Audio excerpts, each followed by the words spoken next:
अभी एक फैशन हो गया है, आम्बेडकर आम्बेडकर आम्बेडकर आम्बेडकर आम्बेडकर आम्बेडकर। इतना नाम अगर भगवान का लेते हैं तो 7 जन्मों तक स्वर्ग मिल जाता है। लोकसभा के शीतकालीन सत्र के दौरान गृह मंत्री अमित शाह के द्वारा संविधान निर्माता भीमराव अम्बेडकर के लिए कहे गए शब्दों के बाद कांग्रेस और अन्य विरोधी दल के निशाने में देश के गृह मंत्री अमित शाह हैं। संविधान की लड़ाई जो हम लगातार लड़ रहे हैं उसको लेकर है और हमारे सभी देश में ये प्रेस वार्ता हो रही है, हर जिले में हो रही है। बाबा साहब अम्बेडकर के साथ जो घटना घटी है, जो अमित शाह जी ने घटना आगे आगे जो करते चले गए हैं उसको लेकर है। और कांग्रेस नेताओं का कहना है कि बाबा साहब का यह अपमान देश के संसदीय इतिहास में दर्ज हो गया है। बीजेपी हमेशा से लोकतंत्र और संवैधानिक मूल्यों के प्रति तिरस्कार का कोई मौका नहीं छोड़ती। एक हफ्ते से लगातार जिस तरह देश के अंदर अनहोनी घटनाएं हो रही है, जो कभी सुनने में नहीं आती थी, वो इस तरह घटनाएं हो रही हैं।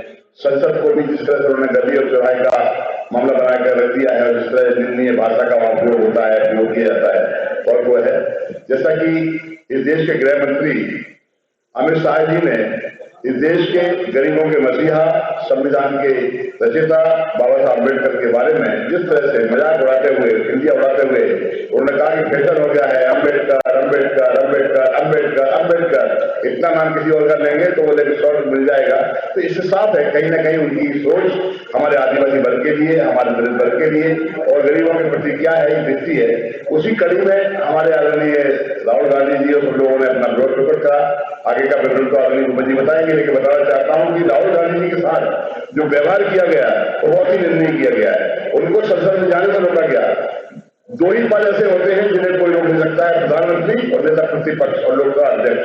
आपको आश्चर्य होगा कि आदरणीय राहुल गांधी जी को भारतीय जनता पार्टी के लोगों ने बगल गेट के ऊपर एक लाइन बनाकर उनको रोकने का प्रयास किया। आप अंदर नहीं जाएंगे, विरोध नहीं करेंगे। क्यों कि राहुल गांधी जी देश के प्रधानमंत्री के सबसे नजदीकी दोस्त अदानी जी का विरोध करते हैं, अदानी जी काले कारनामे बताते हैं, देश को किस तरह लूट रहे हैं बताते हैं, तो उस सब को तकलीफ होती है। उसी में वहां पर रोकने में धक्का मुक्की हुई और छोटी सी चोट किसी व्यक्ति विशेष को लगी।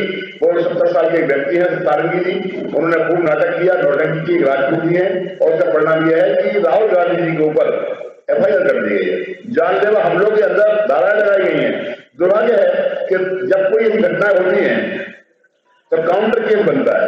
आदरणीय राहुल गांधी जी की ओर से, कांग्रेस पार्टी की ओर से थाने में FIR कराई गई, FIR नहीं करी गई, रिपोर्ट के लिए कागज दिए गए, आवेदन दिया गया और आज तक उसको नहीं किया गया है। जबकि निश्चित रूप से अगर किसी ने एक्सटेंशन किया है, किसी रास्ता रोका है, इसके बाद की घटना का मतलब हुआ है तो शुरुआत तो ऐसा होना चाहिए ना। ये सारी बातें हैं जिससे इस देश के अंदर खासकर मध्य प्रदेश में आदरणीय प्रदेश अध्यक्ष जीतू पटवारी जी के आह्वान पर कांग्रेस पार्टी सभी कार्यकर्ता बाबा अम्बेडकर के लिए संघर्ष कर रहे हैं, उनका सम्मान कराने के लिए। और बाकी राहुल गांधी जी के विरुद्ध जो FIR हुई है उसको निरस्त कराने की मांग करते हैं। बाकी घटनाक्रम आदरणीय भूपेंद्र गुप्ता जी आपको मुखातिब होंगे। संविधान के 75 वर्ष पूरे होने पर कांग्रेस समेत इंडिया गठबंधन के दलों ने संसद में सरकार से संविधान पर चर्चा की मांग रखी।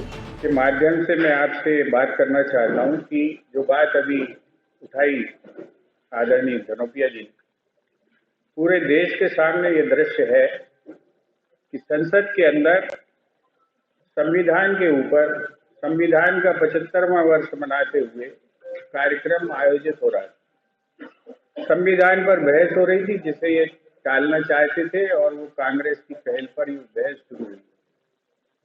जिस दिन राज्यसभा में बहस शुरू हुई, एक डिबेट चल रही संविधान के ऊपर, उसी दौरान जो है ये कहा गया कि अम्बेडकर अम्बेडकर अम्बेडकर अम्बेडकर की बात करना फैशन हो गया है और अगर इसके बाद भगवान का नाम लिया जाता तो 7 बार स्वर्ग मिल जाता। अम्बेडकर जी के प्रति पूर्व की जनसंघ और आज की भाजपा, उसकी जो दुर्भावनाएं हैं वो हर समय पर प्रकट होती रही। चाहे वो उनकी मूर्तियां तोड़ने के मामले हों, पीछे जो लोग निकलते हैं, जो पकड़े जाते हैं, वो किस पार्टी के होते हैं सबको मालूम है। चाहे उनके पुतले जलाने के मामले हों, चाहे अम्बेडकर जी को तरह तरह से अपमानित करने का मामला हो, उसमें किस पार्टी के लोग सामने आते हैं, निकलते हैं, ये सबको मालूम है। पूरे देश में घटनाएं सार्वजनिक।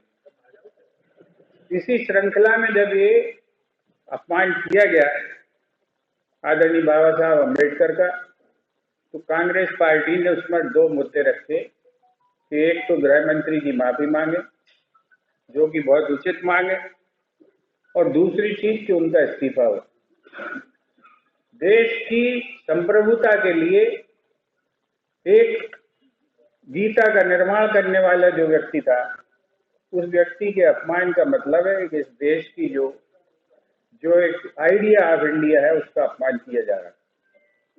इसको करने के बजाय कांग्रेस पार्टी का जो घोषित विरोध प्रदर्शन, ये पहले से नोटिस देकर लोकसभा के अध्यक्ष जी को कि यहां से यहां तक हम लोग प्रदर्शन करेंगे, उस प्रदर्शन को रोकने की कोशिश भारतीय जनता पार्टी के सांसदों के माध्यम से की गई।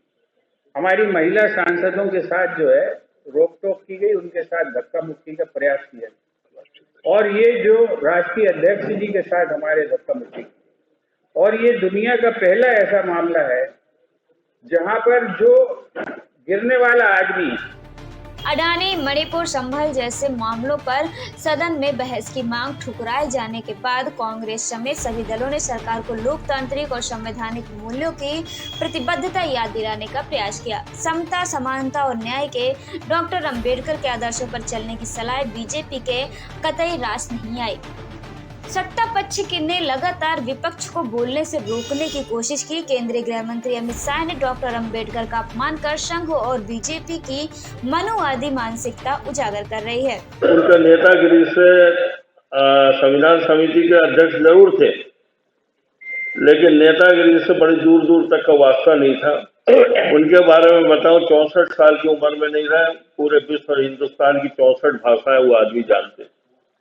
बहुत इंटेलेक्चुअल थे वो, और उनको नेहरू जी ने, पूरे कांग्रेस ने संविधान समिति का अध्यक्ष बनाया।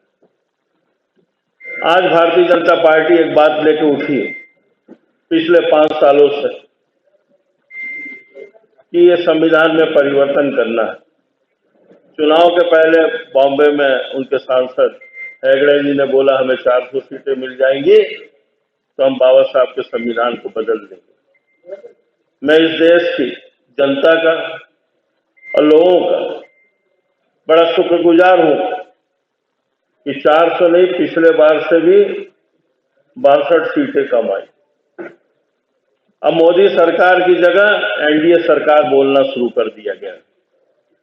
जो लोकसभा में घटना हुई, घटना इस बात की थी, मांग इस बात की थी कि देश के गृह मंत्री इस्तीफा दे, माफी मांगे प्रॉपर फोरम पे जाके। ये दोनों चीजों में तैयार नहीं थे। जो हमारा, जैसे गुप्ता जी ने बताया, हमने पहले बता दिया था कि हम इसका प्रदर्शन शांतिपूर्ण वहीं खड़े होकर करेंगे। अब इन्होंने खुद मुद्दे को भटकाने के लिए, ये मुद्दा ना बने बाबा साहब अम्बेडकर वाली बात, ये लड़ाई झगड़े पार्लियामेंट में बड़ी शर्मनाक हरकत करवाई गई। कल 24 तारीख को पूरा देश, इंडिया गठबंधन, हर पार्टी जो जहां है वहां पे ये विरोध, खासकर नरेंद्र मोदी और अमित शाह का विरोध करने खड़े हो रहे हैं। या तो ये इस्तीफा दें, माफी मांगे, और ये जो प्रकरण दर्ज हुआ है, हम तो वकील आदमी, हमें मालूम है भाई, कम से कम काउंटर रिपोर्ट तो लो। कोई भी पीड़ित जाता है, जब झगड़े होते हैं, काउंटर रिपोर्ट तो लो आप। काउंटर रिपोर्ट ना लेना, हिंदुस्तान के गृह मंत्री का दायित्व था। अगर कोई समझदार आदमी गृह मंत्री होता, पढ़ा लिखा आदमी इस देश का प्रधानमंत्री होता, पढ़ा लिखा गृह मंत्री होता, सबसे पहले बोलता कि मेरे खिलाफ जो काउंटर रिपोर्ट आए ले लो। कानून सबके लिए बराबर है। कानून में सत्ताधारी ना बड़ा होता है, ना विपक्ष का आदमी नीचे होता है। इस देश का कानून ही तो है, और वो बाबा साहब का कानून, इस देश के संविधान सभा का कानून, जो मैंने पहले आपसे बोला, पूरे विश्व में 47 के बाद जितने देश आजाद हुए हैं, अगर उनका कानून बना है तो हिंदुस्तान के कानून को आगे रख के बना है। हम इसका विरोध करते हैं। और पुरजोर विरोध करते हैं और अदालत से लेकर सड़कों तक की लड़ाई लड़ेंगे। जो सीनियर लीडर्स हैं उन्होंने आपको सारी जानकारी दी। अरुण श्रीवास्तव जी, भूपेंद्र गुप्ता जी और अनोखी मानसिंह पटेल जी हमारे साथ हैं, जेपी धनौरिया जी, अभिनव धनौरिया जी। संसद में देश के गृह मंत्री ने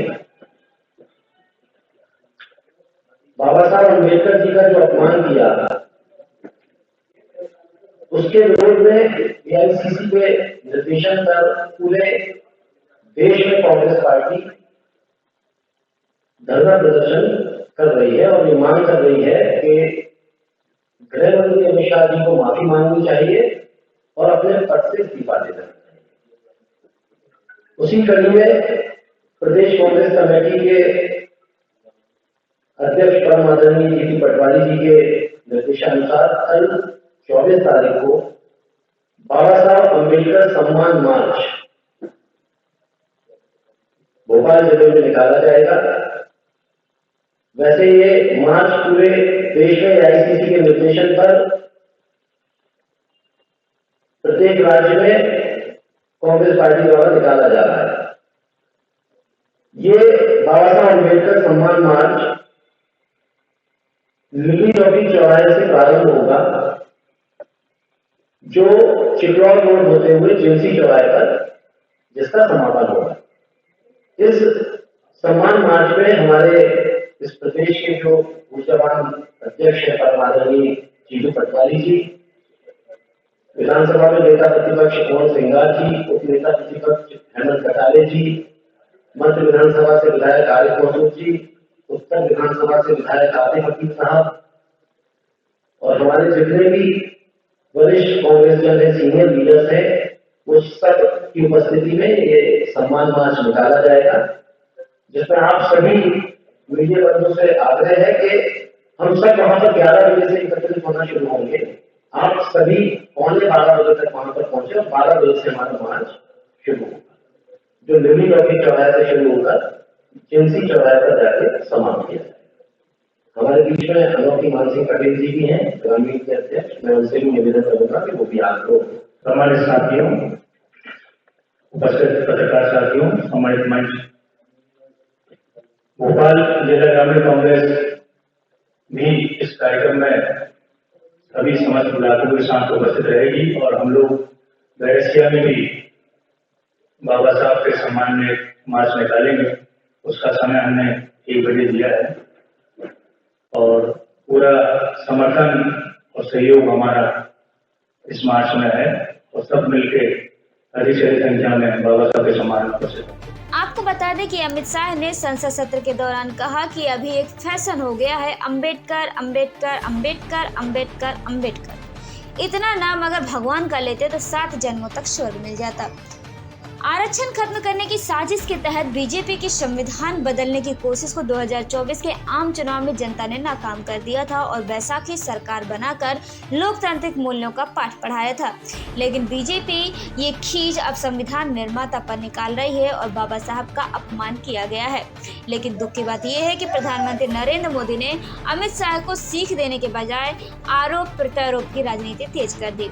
कांग्रेस समेत प्रतिपक्ष ने पीएम मोदी से अमित शाह के इस्तीफे की मांग की है, लेकिन मोदी सरकार डॉक्टर अंबेडकर के अपमान को अपराध मानने को तैयार नहीं है। उल्टे बीजेपी ने संसद की कार्रवाई ठप रखी है।